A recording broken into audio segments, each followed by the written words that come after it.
buenos días. Mi nombre es César Javier Dorante Guevara, estudiante del subproyecto Derecho Laboral.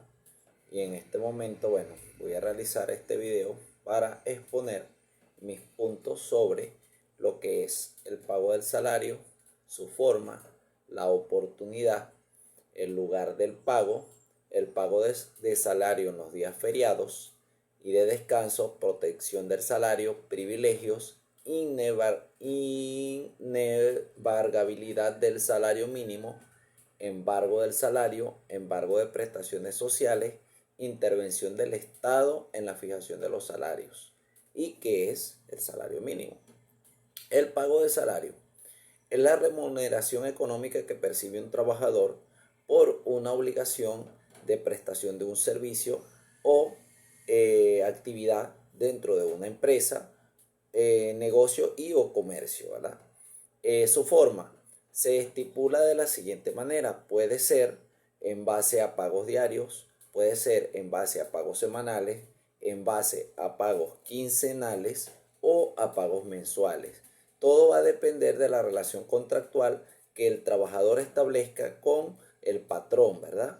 O la organización y o empresa en la que él labora. La oportunidad de esos salarios. Esos salarios ofrecen inclusive beneficios que pueden ser a través de bonificaciones, a través de créditos o a través de beneficios dentro de la empresa. Tenemos casos particulares en Venezuela como las empresas Polar que le permiten a sus trabajadores participar como accionarios dentro de la empresa, ¿verdad? Pero esos son casos excepcionales. En otras empresas no pasan a ser accionarios los trabajadores, sino que perciben beneficios dentro de la misma. Vuelvo y repito, eso depende de la relación contractual que poseen. El pago de salario puede realizarse a través de, en estos momentos, actualmente, a través de efectivo o de transferencias bancarias directamente en una cuenta nómina del trabajador. Cabe destacar que también existen políticas económicas que el Estado ha fijado para la protección de esos salarios. Actualmente en Venezuela nosotros no podemos decir que el salario está adecuadamente o debidamente protegido porque otros años atrás, ¿verdad?, se luchó para mantener una protección del salario y que no se utilizaran la figura de los bonos para pagarse. Pero en estos momentos, debido a la situación económica y la realidad social que presenta nuestro país y las cualidades únicas que presenta nuestra economía, ¿verdad?, sin temor a equivocarme, se ha ido bonificando el salario. O sea, el salario está fijado actualmente en un valor muy bajo, que es exactamente el salario mínimo de 130 bolívares, que a la tasa de cambio actual no está acorde y solamente se respalda a través de lo que se denomina o denomina el Estado como salario integral, que es a través del bono de guerra económica y de los estatiques, que es donde se percibe de verdad un ingreso superior. Se han perdido muchos privilegios, se han perdido muchos beneficios, ¿verdad?, que lastimosamente hoy por hoy el trabajador de a pie, el de abajo, es el que sufre. Ok, también vamos a hablar de cuáles son, de qué trata la inembargabilidad del salario mínimo. Actualmente nosotros no podemos hablar o sea, sí existe, o sea, dice que el salario mínimo en Venezuela legalmente es inembargable, lo que significa que un tribunal no puede ordenar descuentos directos de tu sueldo para pagar deudas comunes, ¿verdad?, como tarjetas de crédito, préstamos. Sin embargo, la ley establece excepciones fundamentales y un límite claro para cuando se den estos casos. La única excepción es la obligación alimentaria. El salario sí puede ser embargado exclusivamente para el cumplimiento de obligaciones alimentarias, es decir, el pago de manutención o pensiones alimenticias para hijos. ¿Ok? En estos casos, una juez de protección de niños, niñas y adolescentes dictará una orden de retención y el empleador, ¿verdad? O el jefe, el patrono, está obligado a descontar el monto fijado por ese tribunal para pasarle ese dinero al menor de edad, al cuentadante del menor de edad, para su manutención. Sin embargo, existe un límite para ese embargo. Cuando se trata de una pensión alimentaria, el embargo no puede ser el total, ¿verdad? No puede ser el total, ni dejar al trabajador sin recursos para él poder subsistir. O sea, no es que le van a quitar el sueldo totalmente al trabajador para dárselo en este caso al menor de edad o al representante del menor de edad. No. Dice que debe ser o debe variar entre un tercio y la mitad de esos ingresos, dejando en cuenta que el ingreso restante por lo menos le sirva al empleado para poder subsistir, poder alimentarse, poder vestirse o X causa. En estos casos, pues se fijaría en base a los montos más altos.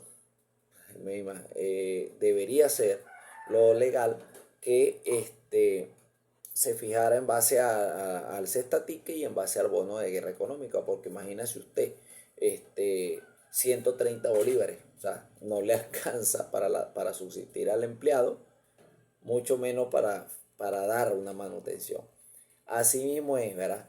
Hay una protección legal que ningún acreedor, banco o persona puede embargar el sueldo total de forma directa, o sea, sin una orden judicial, o sea, no lo puede hacer a priori, no lo puede hacer de forma sin que no haya o legalmente una demanda judicial o una orden a través de un tribunal, o sea, debe dirigirse a los entes correspondientes que manejan la ley. Ok, prosigo. El embargo del salario solamente debe darse allí. Las prestaciones sociales son inembargables. O sea, las prestaciones sociales son derechos adquiridos del trabajador. No puede ningún ente, ningún organismo embargarle las prestaciones sociales a un trabajador para pagar una deuda.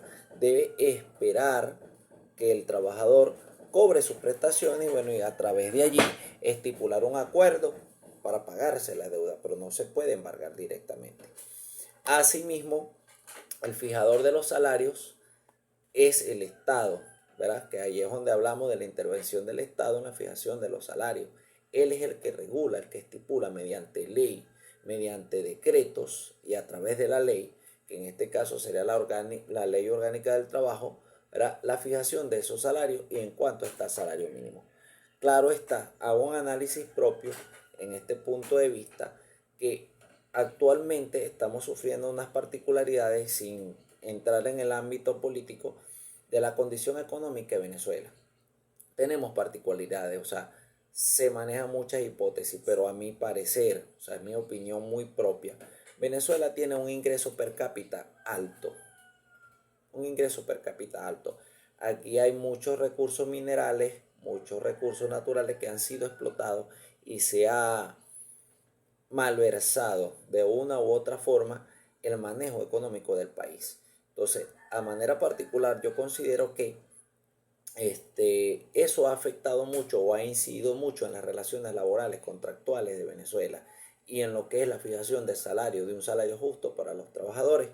Y aunque el Estado ha intentado regular y establecer los mecanismos viables, yo opino, ¿verdad?, que en base a la gestión social y como lo que persigue el Estado en cuanto a que no, que los beneficios, que tal para el trabajador, que tal, ha afectado mucho a los empresarios, ha afectado mucho a los empresarios y las relaciones laborales.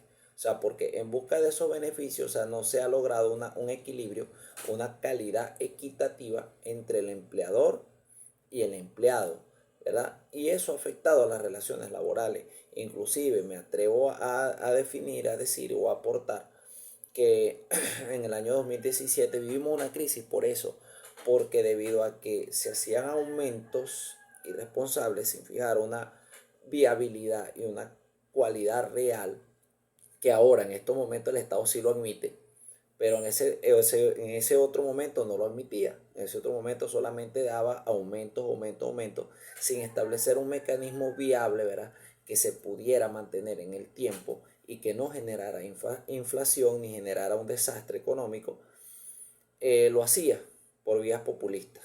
Entonces, sin más que hacer referencia, mi nombre es César Javier Dorante Guevara y bueno, espero una venia buena por este video. Gracias, profe. Espero seguir avanzando en mi carrera y bueno, gracias por su atención.